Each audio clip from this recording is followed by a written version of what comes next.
안녕하세요, 코비애TV입니다. 오늘 준비한 무서운 이야기는 두 가지인데요. 첫 번째 이야기는 구독자분의 사연이고요. 두 번째 이야기는 인터넷 썰입니다. 오늘 준비한 이야기 두 개 모두 꽤나 소름 돋으니까요. 처음부터 집중해서 봐주시면 감사하겠습니다. 첫 번째 이야기는 코비애TV 구독자 제이든 SS님께서 보내주신 사연입니다.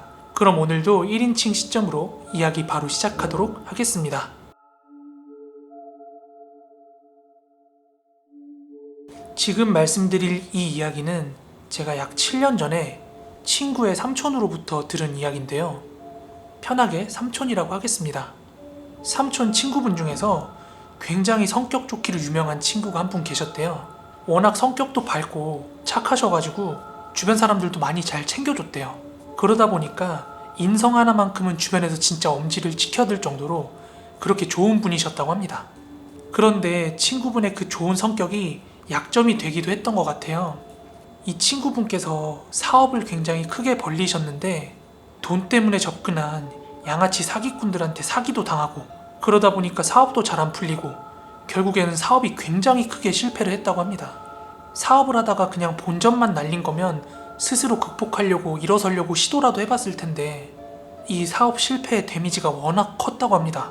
그러다 보니까 이분이 하루아침에 생계가 어려워진 거예요. 그러니까 이 삼촌 친구분께서 삼촌이랑 그리고 삼촌 주변에 있는 그런 친구분들한테 뭐 10만원, 20만원, 30만원 이렇게 소액을 계속 빌려가면서 생계를 유지했다고 합니다.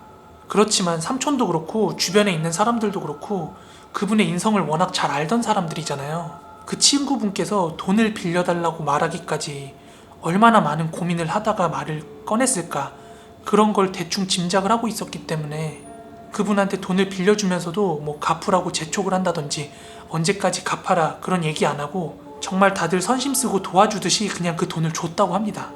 하지만 삼촌의 친구분께서는 한 푼 두 푼 빌리는 돈의 액수가 커지기도 했는데 주변에서는 갚으라고 재촉조차도 안 하니까 혼자서 아마 죄책감이랑 미안함에 많이 시달리셨을 거예요. 그러던 어느 날 삼촌한테 한 통의 전화가 왔다고 합니다. 그 친구분이셨는데요. 여보세요? 태호야. 민식아, 나 오늘 너네 집 가서 하루만 같이 자면 안 되냐? 잘만한 곳이 마땅히 없네. 태호야, 내가 지금 지방 출장 내려와 있거든? 어차피 우리 집 비어있으니까 그냥 들어가서 자. 내가 비밀번호는 문자로 보내줄게. 그렇게 삼촌은 친구한테 편하게 묵으라고 얘기를 하고 문자로 집 현관 비밀번호를 찍어줬다고 합니다. 그런데 그 다음날 출장에서 돌아온 삼촌이 자기 방에 도착해서는 평생 지울 수 없는 트라우마가 생겼다고 합니다. 굉장히 큰 충격이었다고 하는데요. 그 친구분께서 삼촌 집에 있던 침대 있죠. 침대 모서리를 이용해서 그만 목을 메고 극단적인 선택을 하셨다고 합니다.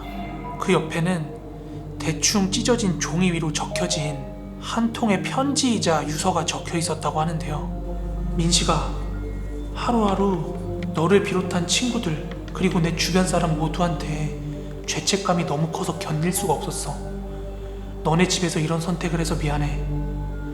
그런데 부탁 하나 할 게 있어. 나 혼자 있으면 너무 외로울 것 같아서 나 여기 계속 있을 테니까 당분간만 이사 가지 말아줘. 그 뒤로 삼촌은 집을 팔기도, 그렇다고 살기도 굉장히 애매해서 한동안 다른 친구 집에서 생활했다는 이야기입니다.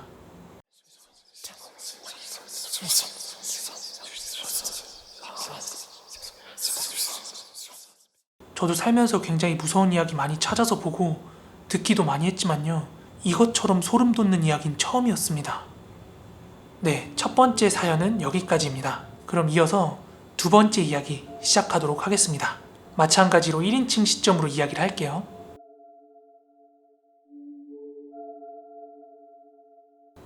여러분, 이거 지금 방금 전에 제가 겪어온 얘기 바로 해드릴게요. 아니, 최근에 제가 인터넷 커뮤니티 같은 거 자꾸 돌아다니다 보니까 사람들이 흉가 다녀와서 인증샷 같은 거 업로드 계속 하더라고요.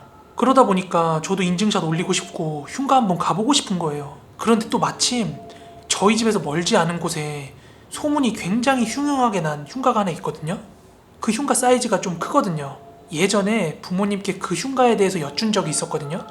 예전에 그 집에 굉장히 좀 잘 사는 부부가 한 쌍 살았대요. 그런데 아내가 애를 못 낳고 계속 유산을 하다 보니까 아내 본인도 굉장히 스트레스를 받았을 뿐더러 시댁에서도 계속 눈치를 주다 보니까 아내가 견디지 못하고 스스로 목숨을 끊었대요. 그런데 남편분께서도 상실감이 커서 그 집에서 목매달고 죽었다는 거예요. 지금도 말하면서 소름이 너무 끼치는데 제가 관종기가 좀 있어서 친구랑 같이 그 흉가를 방문해 보기로 합니다. 그렇게 흉가를 다녀온 게 조금 전인데요. 처음 그 폐가에 진입을 했을 때 밖이랑 다르게 엄청 추운 거예요. 한기라고 하죠. 들어가자마자 굉장히 찬 기운이 저희를 감싸더라고요. 그러다 보니까 친구가 야, 여기 왜 이렇게 춥냐? 진짜 귀신 나오는 거 아니냐? 그러게 왜 이렇게 춥냐? 야, 가서 보일러 좀 틀어봐. 이렇게 앞으로 벌어질 일을 모른 채 막 농담 따먹기를 하고 있었어요. 그렇게 그 흉가 1층을 둘러보는데 뭐 특별한 게 없더라고요. 그렇게 친구랑 실내 계단을 이용해서 2층으로 올라갔거든요. 그렇게 2층에 올라갔는데 2층 거실 딱 한가운데 중앙에 구두가 한 켤레 놓여 있는 거예요. 보통 그런데 오래 방치된 구두라고 하면 먼지가 굉장히 많이 쌓여 있어야 되잖아요.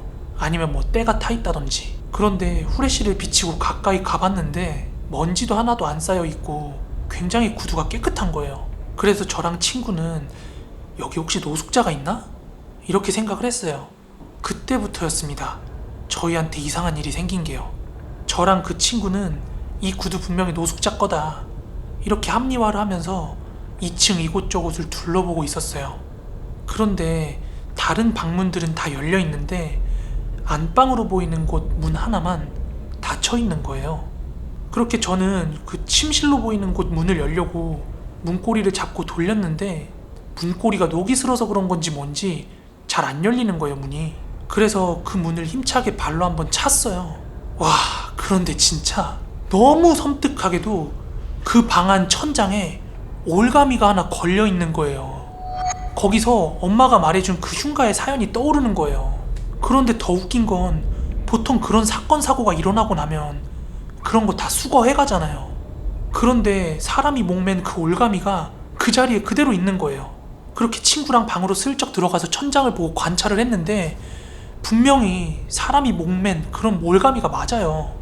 와, 너무 소름 끼쳐가지고 친구랑 빨리 나가자고 하면서 그 방을 나왔거든요. 그런데 더 어이없게도 조금 전에 거실 중앙에 있던 그 구두가 사라진 거예요. 친구랑 저랑 완전히 패닉에 빠져가지고 그 순간 막 있는 욕 없는 욕이 다 나오는 거예요, 입에서. 지금 털 바짝 선 거 보이세요? 닭살?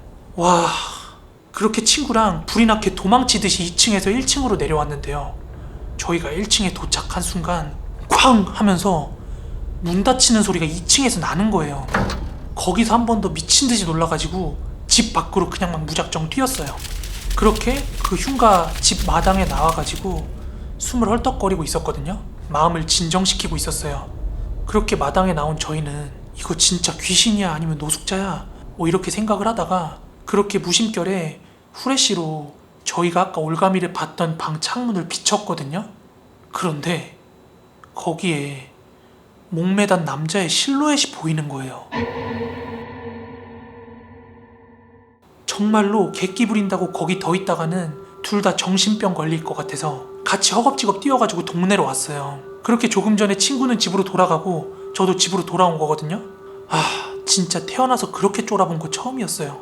진짜 개무서웠는데 정말 오늘부로 다시는 거기 근처도 안 갈 거예요. 아, 진짜 그 구두랑 목매단 남자 실루엣? 진짜 제가 뭘 보고 온 거죠?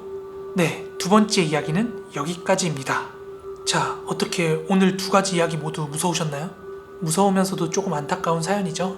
재밌고 오싹하게 들으셨다면 좋아요, 구독하기 한 번씩만 부탁드리고요. 코비의TV는 다음에 더 무서운 이야기로 찾아오도록 하겠습니다. 그럼 모두 좋은 밤 되시고요. 시청해주셔서 감사합니다.